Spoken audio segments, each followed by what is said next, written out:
Bueno, normalmente cuando nos dan un diagnóstico médico, eh, existe como una expectativa casi universal de precisión geométrica, ¿no?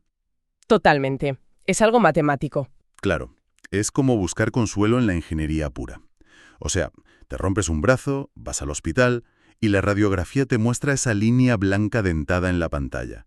Y el médico simplemente la señala con el bolígrafo y te dice que ahí está la fractura. Es binario. Está roto o no está roto. Y a ver, esa certeza reconforta muchísimo. Ya te digo. Porque el cerebro humano pues ansía categorizar el dolor, darle unos límites físicos claros, un nombre en latín si hace falta y sobre todo una fecha de caducidad. Una fractura tiene un principio y un final biológico predecible. Exacto. Pero imagínate por un momento, y esto va para quien nos esté escuchando hoy, imagínate vivir con una fisura que no llega a cerrarse nunca. Uf, qué agobio. Y a ver, no hablo de una herida figurativa o de un trauma abstracto de estos literarios, no.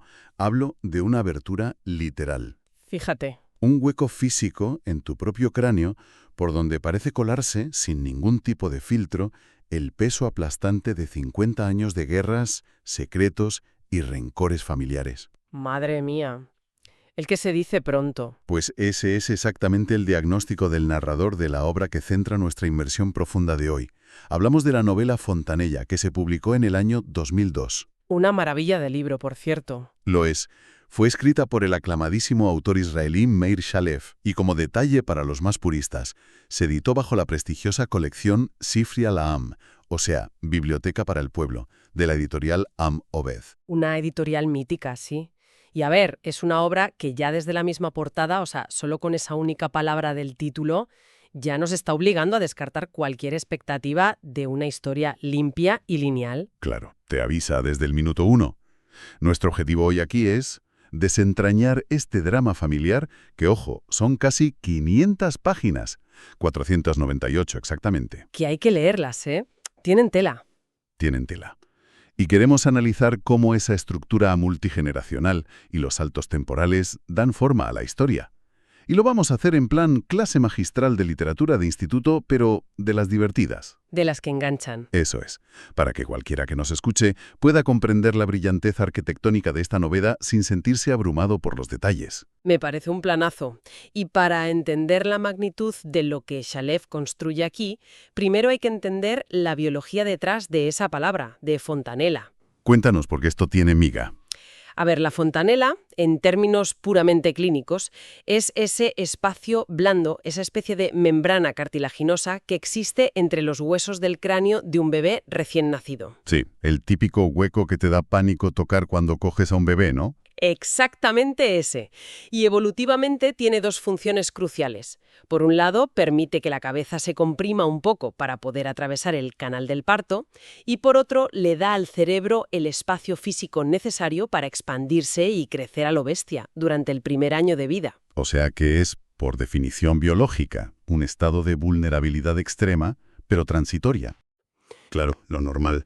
Pero es que resulta que, en el caso de Michael Joffe, que es el protagonista y narrador de esta historia, esa armadura no se formó nunca.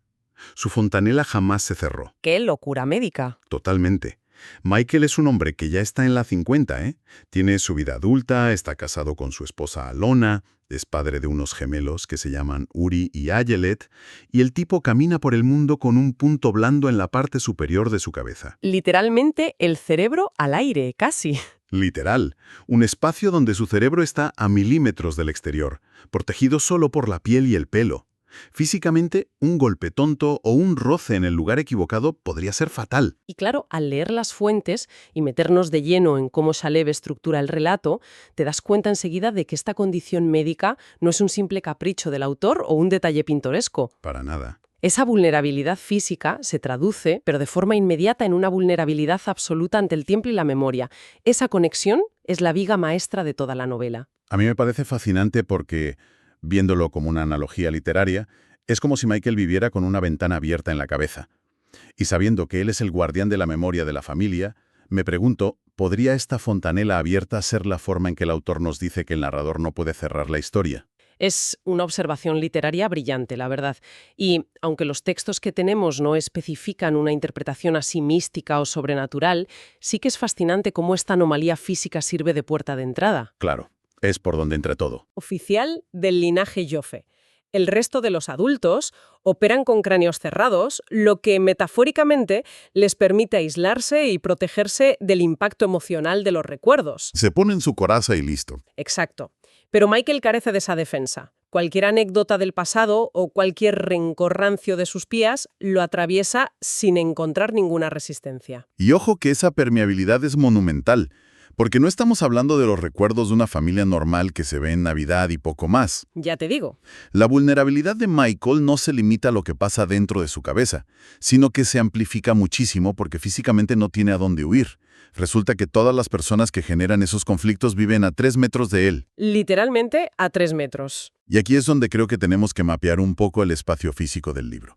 Porque Shalev crea una geografía que marca el destino de cada personaje. Todo, absolutamente todo gira en torno a lo que las fuentes llaman el patio Joffe. El patio Joffe, madre mía. Es que el espacio en esta novela tiene la misma fuerza gravitacional que un personaje principal. Es un protagonista más. Totalmente. Todo empieza con la generación de los fundadores, ¿no? Los abuelos pioneros, David y Miriam Joffe. Ellos llegan al valle de Jezreel muchísimo antes de que se forme el Estado de Israel, compran tierras y levantan una finca inmensa con ambiciones agrícolas. Gente dura de campo. Durísima. De ese matrimonio nacen 4 hijas y cada una de ellas es un arquetipo diferente con un destino súper distinto. Está Chana, que es la madre de Michael, nuestro narrador. Vale, Chana. Luego está Pnina, que carga con la cruz de ser la hermosa de la familia y se casa con un tal Aharon. También tenemos a Rachel. Y por último está Batia. Batea es un caso aparte, ¿eh? Es fascinante. Su destino la lleva a exiliarse en Australia, rompiendo un poco esa fuerza centrípeta del patio, aunque su ausencia sigue pesando una barbaridad sobre todos los demás. Claro, el fantasma de la que se fue. Pero, a ver, lo que resulta verdaderamente perturbador cuando te paras a analizarlo es la lista de residentes en el presente del relato. Es que es de locos. Si hacemos el censo del patio Joffe en la actualidad del libro, la densidad de población es asombrosa. Siguen viviendo allí el viejo patriarca, David. También viven 3 de sus hijas, Chana, Rachel y Pnina. Todos juntos. Todos. Y hay un personaje que pulula por ahí, al que simplemente apodan el novio. Qué buen detalle ese. Luego está Michael con su mujer Alona y su hijo Uri.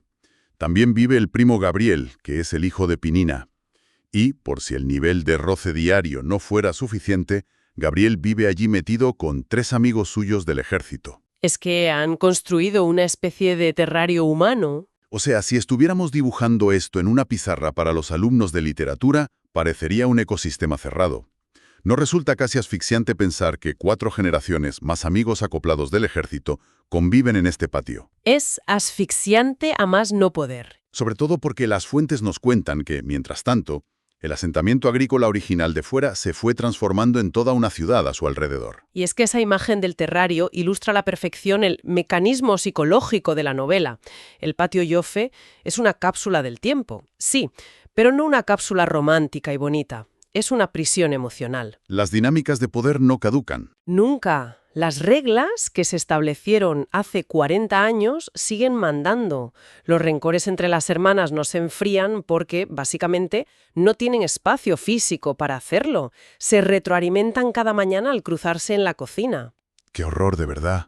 Imagínate el contraste. Fuera de esos muros, Israel se está modernizando a pasos agigantados. Construyen carreteras, el asfalto se come a la tierra. Pero cruzas las puertas del patio y entras en un ecosistema donde siguen mandando las jerarquías de los primeros pioneros. Es como si la familia Joffe hubiera dicho, mira, el mundo exterior es demasiado caótico, así que vamos a convertir nuestra casa en una fortaleza contra el paso del tiempo. Exactamente eso. Pero claro, aunque parezca que esos muros de piedra los aíslan, el patio Joffe no es impermeable. Y volvemos otra vez a la idea de la fontanela abierta. Todo se acaba filtrando. La historia se cuela por las grietas. La turbulenta historia nacional de Israel irrumpe violentamente en la vida de la familia, y no pide permiso. No pueden simplemente cerrar la puerta y fingir que las guerras no existen. Imposible. Y esto nos conecta con una de las marcas de la casa de Meir Shalev.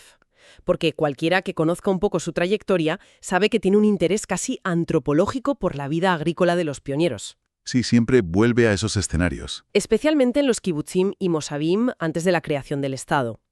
Pero en Fontanella este trasfondo histórico no es solo cartón piedra para decorar, es el barro con el que están moldeados los personajes. La historia nacional dicta cada paso que dan. Según las fuentes, el marco temporal abarca hitos inmensos. Empezamos con relatos casi legendarios sobre cómo los británicos expulsaron a las colonias alemanas. Un momento histórico brutal. Sí. Y luego entramos de lleno en la época del Palmach, esa fuerza militar de élite clandestina, que es justo donde sirvió Mordechai, el padre de nuestro narrador.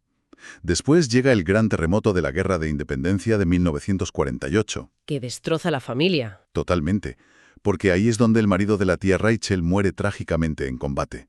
Y el reloj no para, porque llegamos hasta la Guerra de los 6 días, donde vemos a la nueva generación tomando el relevo, Michael y su primo Gabriel luchando codo con codo. En la misma unidad militar, además. Es decir, pasamos de las azadas en los tractores de David a los fusiles de asalto de sus nietos, todo en el mismo patio. Es que la forma en que Salev entrelaza el polvo del campo con la pólvora de las trincheras dentro del mismo árbol genealógico es de maestro. No te está soltando un rollo geopolítico sobre Oriente Medio. No, para nada. Te está contando cómo los grandes movimientos de la historia acaban haciendo grietas en las paredes de tu propia casa.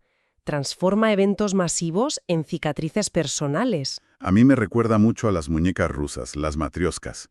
O sea, la historia nacional de Israel, con sus guerras y sus pioneros, es la muñeca más grande, la de fuera. Me gusta esa analogía. Si la abres, dentro está el patio cerrado de la familia, con sus exilios a Australia y las peleas de las hermanas.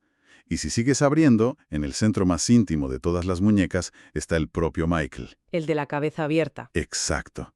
Un hombre intentando darle sentido a pérdidas enormes, como la viudez de Rachel, mientras lidia con quién usa la cocina hoy en el patio. Y claro, llevar toda esta carga de información de forma lineal, en plan, en 1940 pasó esto y en el 50 esto otro, sería un aburrimiento letal, destruiría la novela. Parecería un libro de texto aburridísimo. Eso es.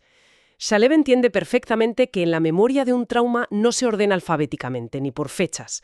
Por eso toma una decisión estructural radical. El tiempo en esta novela es elástico. Muy elástico, sí. El narrador fluye constantemente entre distintas décadas de manera impredecible. O sea, tú puedes estar leyendo un párrafo súper épico sobre cómo los abuelos preparaban la tierra virgen del valle y en la siguiente línea saltara una discusión ridícula entre los amigos soldados de Gabriel en el presente, para luego retroceder a un tiroteo en la Guerra de los 6 días. Es un caos narrativo deliberado. Pero fíjate, leyendo el análisis de las fuentes, hay algo que como lector y estudiante de literatura me desorienta un poco. A ver, cuéntame. Resulta que el autor decida que el verdadero eje de todo este laberinto temporal, el ancla del narrador, sea simplemente la historia de amor imposible entre Michael y una mujer llamada Anya. Una historia intensísima, por cierto. Sí, pero yo me pregunto, ¿por qué? ¿No corre el riesgo de hacer pequeña una historia tan inmensa al centrarla en un romance? Pues mira, es una reacción súper lógica cuando analizamos literatura épica.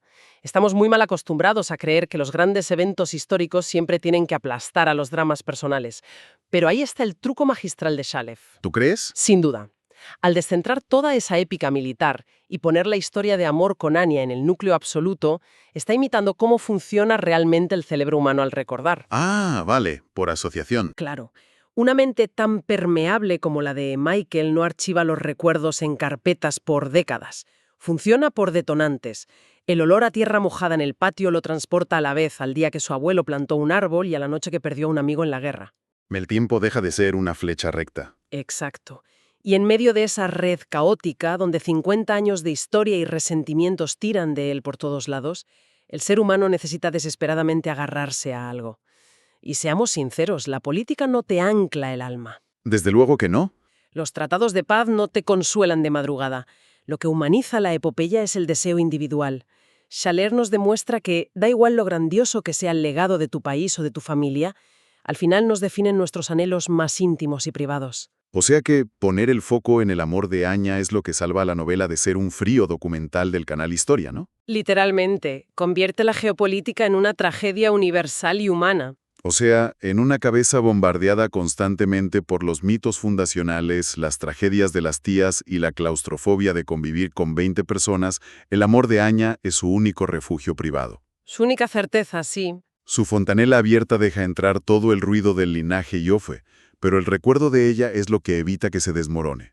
Es brillante. Y subraya la ironía más cruel del libro. Los personajes sobreviven a guerras reales en el frente, pero libran batallas devastadoras en el interior de su propia casa.